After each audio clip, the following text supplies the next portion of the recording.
Nearly a year on the road, all those miles, all those airports. It was time for something low impact. So off to Jamaica. Me no want the girl come finger me.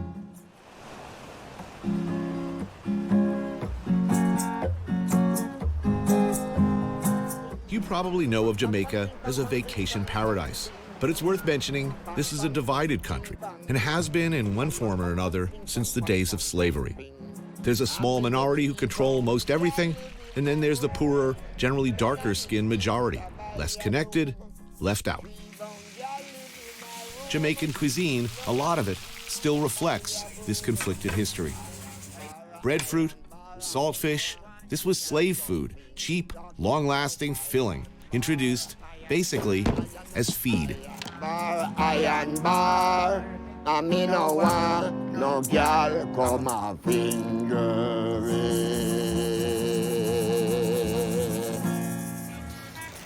And there are still, all these years later, two Jamaicas. There's the Jamaica that most Jamaicans live in, cook in, struggle to survive in. The real Jamaica. Then there's the Jamaica which you're probably more familiar with.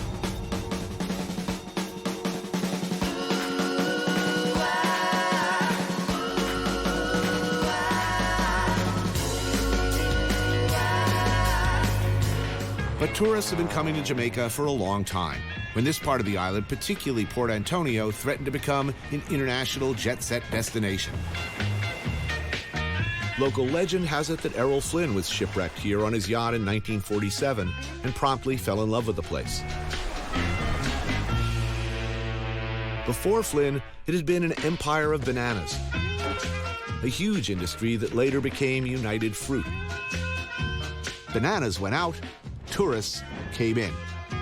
The banana business eventually went elsewhere, and when tourism shifted to the other side of the island with the construction of an airport at Montego Bay, well, that was pretty much it. The northeast coast was largely forgotten. It has the feel, still, of a forgotten paradise. There are those who believe that the area can come back, that it must come back, that the future is in hotels and resorts and restaurants for wealthy visitors, as it once was. Take this place, for instance. The Trident Hotel. Expensive, luxurious. Best of all, I'm the only guest. Oh, did I mention it comes with a castle? What kind of person would own a building like that? Who? Why? Then, this man arrived and kind of answered that question. All of this belongs to Michael Lee Chin, local boy turned billionaire, one of the richest men in the world, and my host.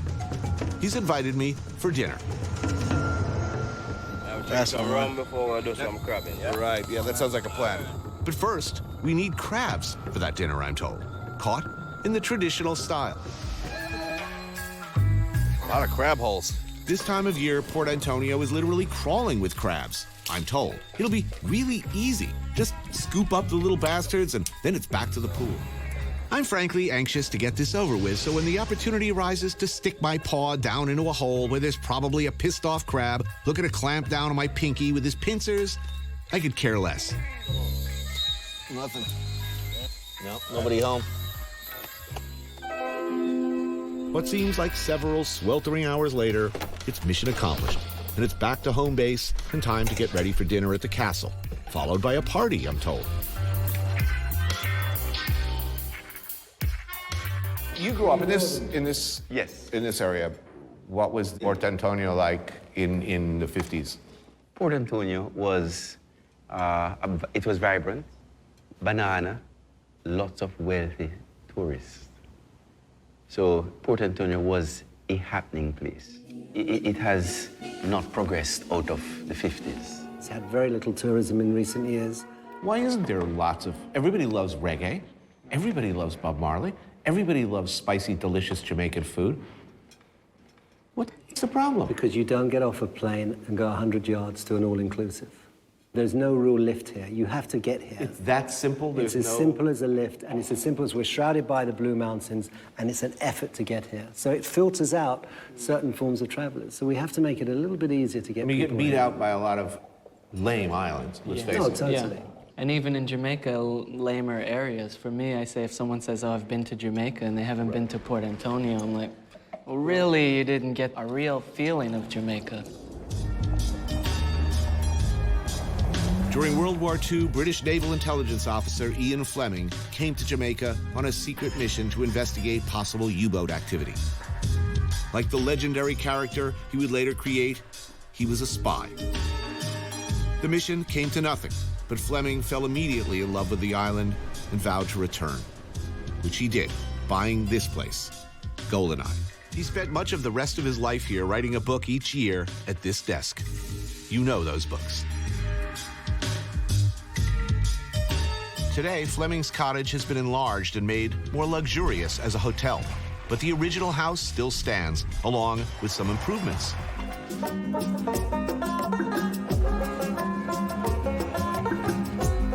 The next day, I leave Goldeneye's luxurious embrace, headed into town for something, well, I just had to have. A long-time favorite. What do we have here? Oh, oxtail. Yeah, man, curry goat. Oh, sweet. I don't care whether it's the Bronx or Kingston or wherever I can get it. Oxtail, curried goat, callaloo, and of course, rice and pigeon peas. Got to have that.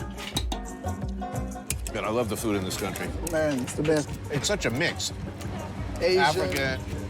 A lot of people totally miss out. I mean, curry goat. That's, Yeah, man. It's that Asian comes stuff. from the East Indies, what they used to call. That's true. Chef Chris's cook shop has become something of a local institution, a thriving business in a town that's seen better days. How long you been open here? I've been opening this little shop for 13 years. 13 years. Yeah, man. The town changed in that time or stayed the same? Well, right now, you know, our economy is not doing so good right now, so. Why not? It's one of the most beautiful areas in the world. Yeah, for real.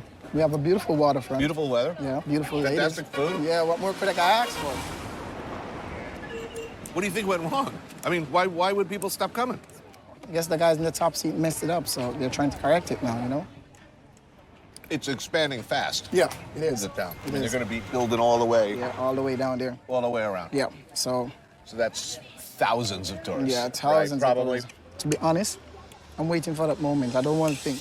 We really need that, you know, because this town was dying fast and real fast. So Chris Blackwell came back and now he's booming the town. So it's a good step in the right direction. Oh, thank you. Oh, yeah. See, now I'm happy. That is just beautiful. Nice place to grow up? It is. What's it like being a kid? My childhood days, I used to spend it at the beach. That's pretty good. Yeah. Who gets to do that?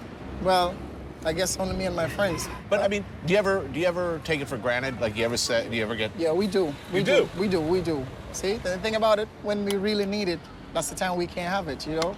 Because a lot of our waterfronts have been gone, you know? We have very little right now. You know, it's okay. We have James Bond Beach like 10 minutes walk from here also, so at least we're one of the luckier ones. It's inevitable, of course, that next door to Goldeneye, there would be a James Bond beach. All of the Bond movies were conceptualized and written here. When Blackwell heard I wanted to visit the local fishermen, he hooked me up with his good friend Carl to accompany me. I'm here to hit Dr. Ho's, a local rum bar where one can indulge in a typical hard-working fisherman's breakfast. Rum. Orcabessa is a fishing village, for now at least. All throughout the Caribbean, fish stocks are in decline, and making a living from the sea is getting harder and harder. So right here, it's actually become a fishing sanctuary. We're trying to now revive the fish stock around the island. So if this becomes a protected sanctuary, what are you going to do for it? Yeah, so they have to go further out to sea for deep sea fishing. That means more gas. More gas, more economic condition, less fish. So it's a strain, right? Is there a future for the traditional fishing industry in Jamaica, or do you think, like every place else in the Caribbean, is it going to end up an entirely tourist economy? It's going to belong to the tourists. This is This place here, because I can tell you something. I live just up the road, lovely spot, which is on the coast, just like Chris Blackwell, and they're going to tell me that I cannot fish in it. here's what I'm kind of getting at. Rich people want to live what they see as a simple life. In their minds, they want to live the life of a Jamaican fisherman. So they want to live the life of somebody who doesn't have a lot of money. I read a piece of paper a couple months ago that's going on down here, right? The native here don't have no beach in a few months' time. This architect's model sits in one of GoldenEye's offices, showing what Orocabesa's coastline will look like if all goes according to plan. They're gonna have an ID to come inside here. We don't care about truth, man. We kill people for truth. No, I'm telling the truth. I'm no expert on local politics, but whatever is going on here has clearly stirred up some strong emotions. Hold on. Wait a minute. I'm talking. Hold on. Wait a minute, Chris. Yo, let's stop talk. Hold on. Mr. Stop Bomba Clot talk, my brethren. Mr. Stop talk, my brethren. I don't want to hear no more of that. That's cool, man. That's cool, man. Just stop talk. Stop talk. We gotta talk real. Oi, big man, stop talk. Why? Come here. Come on, Yeah. No, go back. Don't do that. No, go sit down. No. To all the program work, you see me? We just kick back and cool. See me? We can't expose yourself. See me?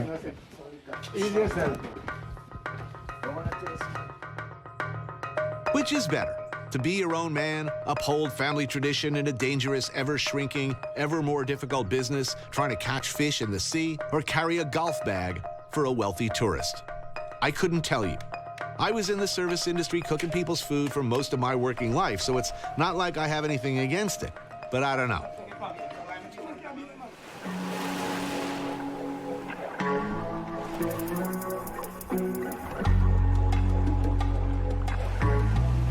Who gets to live in paradise? It's Jamaica. Let's accept as a basic premise that this is about as close to paradise as it gets, right? This place I'm staying was built by a guy who lived here 2 months out of the year. That place down there, probably the same, 2 months a year. Sad to say, I think it's unlikely that 50 years from now, anyone but the extraordinarily fortunate, the extraordinarily connected, and the extraordinarily rich will be able to even look at a vista like this. Look, here I am, fully aware of the irony of this situation. Later that evening, Blackwell invited me to his private bar, just down the cliff from Fleming's old villa. There are very few pieces of land anywhere on Earth like this, especially with this kind of legendary status. Legendary status. Yes, it's Fleming. It's really Bond's birthplace. Chris Blackwell is the founder of Island Records. He's credited with discovering Bob Marley and spreading the gospel of reggae into the mainstream all across the world. To the extent that one person can sort of be responsible for the soundtrack of your life, you are responsible for much of the soundtrack of my life. You signed Roxy Music and Brian Eno both, yes? Yes. Did you have any idea, signing Bob Marley, the extent to which his image alone would blow up to Che Guevara level? But Bob somehow managed to touch people in every corner of the world, in different cultures, different societies. No, I never could have imagined. I don't think anybody could have imagined. It's so unbelievable. Having sold Island Records for a sum rumored to be in the hundreds of millions of dollars, Blackwell spends his time, well, doing whatever he wants. You have a number of hotel properties, rum business. Mm-hmm. What's the master plan? Or are you just having fun? Well, always is to have fun. That's part of the master plan. You only live around here one time, so I'm very excited about here, what I'm doing here. I'm trying to break a little resort town. And it's something that filters into the town, filters into the parish, filters into the country.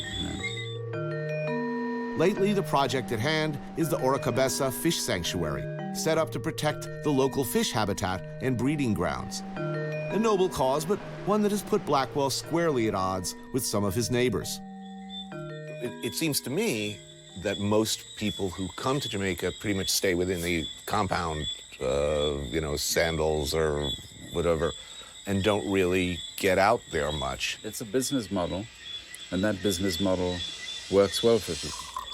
The market that I'm going for are the ones on the high level, in terms of a high cost level. Is it an inevitability that basically all of the Caribbean, that it's essentially going to end up as a service economy? Yes, I think mainly so, and then it's based on tourism. It's based on people visiting. It's a tough balance. The engine that's going to preserve or save is often dependent on who's coming to look and what they're willing to pay to come and look. Can there be a balance, do you think? I mean, can a place this beautiful be unspoiled forever? I think there could be a couple hundred places like this in Jamaica. As long as there are people who can go and spend some money in communities, go to a little restaurant, go to a little bar, go to, you know, shop. That's essential for Jamaica to really thrive. What we're all looking for, isn't it? The perfect beach. Remote, uncluttered by douchery, cold local beer.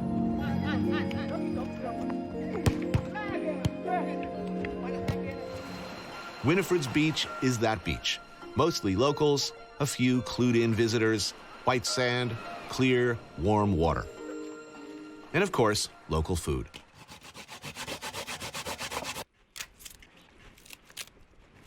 This is ackee, Jamaica favorite dish. Typically Jamaica, we use it as a breakfast. Cynthia and Dennis run this place and come highly recommended. I'm told this is the spot for the classic, gotta have it or you ain't really been to Jamaica, ackee and saltfish. Salt cod, rehydrated and cooked with ackee, a local fruit that happens to be toxic if you don't handle it right. Now they say best ackee and saltfish in Jamaica. Anywhere. And yeah, also some banana. Delicious. That is delicious. Yeah. Cynthia's friends Joy and Marjorie also have little restaurants or food stalls on the beach, and they tell me that here too it's in danger of redevelopment, that all this might disappear. The beach was left to give the poor people of Jamaica. So the government takes it over supposedly to make it a public space, but they want to sell it to a hotel group? Yeah, they want to make like a resort. There are a lot of islands in the Caribbean where you're not allowed to own a beach, meaning all beaches are public. Even if it's a really exclusive hotel, at least theoretically, anybody can go. Right. Here it's different. Here, if you can buy a house and the beach, you can. If you're a hotel, you can make it a private beach, meaning they don't let the locals on or vendors or anything. They can keep people out. Right. So how many public access beaches are there in this area? Just one. This one. And that's it. No more. I No think more beach. we have other beaches around, you know. We have like Blue Lagoon, which is a private beach. Dragon Bay, private. And Sansan is private. So this is the only public one, you know? Yeah, what happens if, I mean, that would be sort of ridiculous if Jamaicans can't go to the beach in Jamaica. Exactly. There are two sides to every story, of course, and the government, for its part, claims locals will still have access to their beach. We don't trust them, so we do not believe what they said. So we, the people, we are in court with the government because we do not want them to take away the one and only beach that we have in Jamaica, Portland. What do you think your chances are? You think your chances are good? Yes. You're going to win? Yes. I've been fighting over 7 years. Trust in the Lord. 7 years? 7 years. in the Lord. And I said I'm going to fight until I reach the top. If when I reach the top and I lose, I feel much better. But I'm not giving up. Let's face it, there are only so many beaches in this world. Even fewer unspoiled beaches, and even fewer beaches like this. And I hope that the world can see what is going on at Winifred Beach. Right. And that they can come out and enjoy the beauty of the beach, the nature of the beach, the people, and the love Right. of the beach.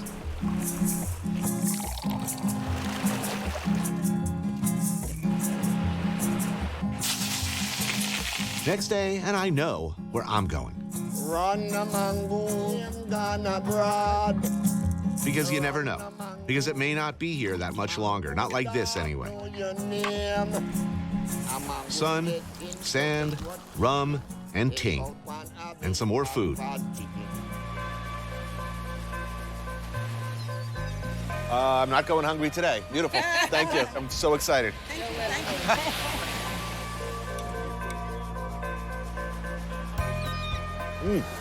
That is actually quite delicious. You're not missing out on starches. When you get yam, plantain, breadfruit, rice, peas, corn, carrots, dumpling, festival. These ladies can cook. Point being, the way the world turns, the inevitable grind of history seems to indicate that places like this and people like this get plowed under, pushed aside, paved over. Who owns paradise after all? Who in the end gets to own paradise, use paradise, or even visit it? That's a question that's probably worth paying attention to before there's none left at all.